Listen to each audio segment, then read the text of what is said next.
Ambad police ठाणेकडील गुन्हे शोध पथकाची उल्लेखनीय कामगिरी. विनापरवाना अग्निशस्त्र व अंमली पदार्थ बाळगणाऱ्या आरोपितांना घेतले ताब्यात. अंबड पोलीस ठाणे नाशिक शहर येथे गुन्हे शोध पथकाचे पोलीस हवालदार नवनाथ काकड व पोलीस सागर जाधव यांना गुप्त बातमीदारामार्फत बातमी मिळाली की गौरव उमेश पाटील त्याच्या साथीदारांसह पाथर्डी फाटा येथे एमडी नावाचा अंमली पदार्थ विक्री करण्यासाठी येणार असल्याची बातमी मिळाल्याने माननीय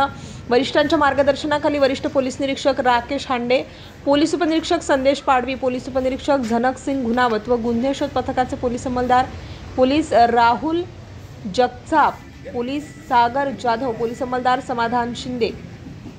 पोलीस घनश्याम भोये, पोलीस संदीप भुरे यांनी पाथर्डी फाटा नाशिक येथे सापळा रचून इसम नामे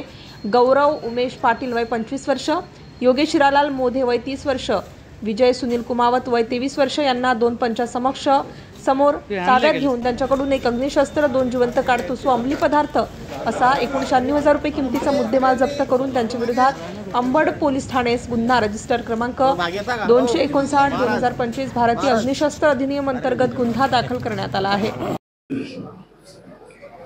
काल अंबड पोलीस स्टेशन येथे कार्यरत असलेले पोलीस कॉन्स्टेबल सागर जाधव जे आता माझे शेजारी उभे आहेत त्यांना खबर मिळाली की इथं अंबड पोलीस स्टेशन अंतर्गत काही जे आरोपी आहेत सराईत गुन्हेगार गौरव पाटील त्याच्या 2 साथीदारासह एमडी विक्री करण्यासाठी हद्दीत येत आहे अशी खबर त्यांना मिळाली. त्या खबरेवरून अंबड पोलीस स्टेशनचे वरिष्ठ पोलीस निरीक्षक राकेश हांडे आणि अधिकारी कर्मचाऱ्यांनी तिथे सापळा लावला आणि त्यामध्ये गौरव उमेश पाटील वय 25 वर्ष,